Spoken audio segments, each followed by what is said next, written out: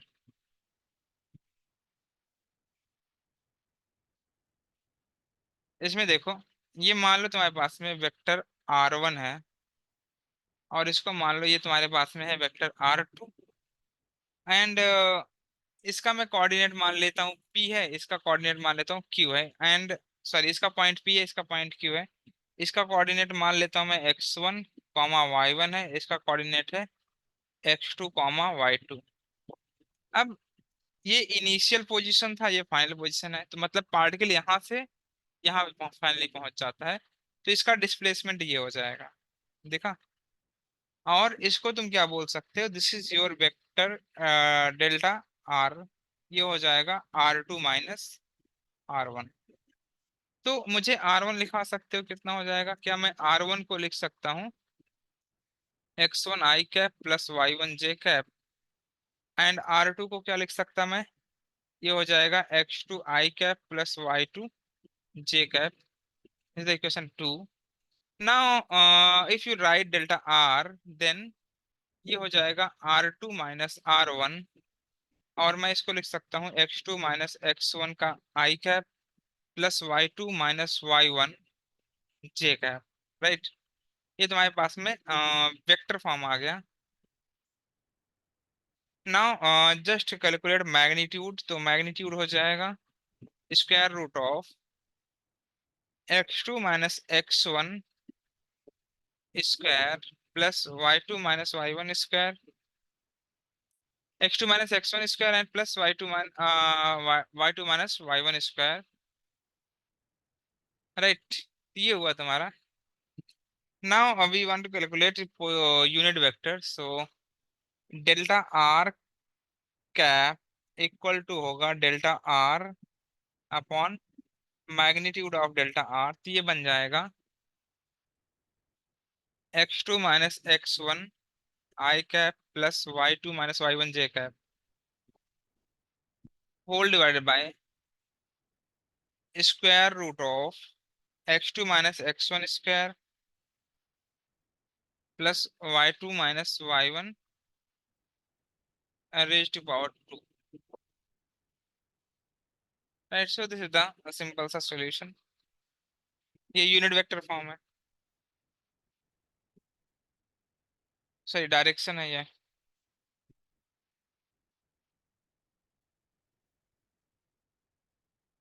तो नोट कर लो इसको।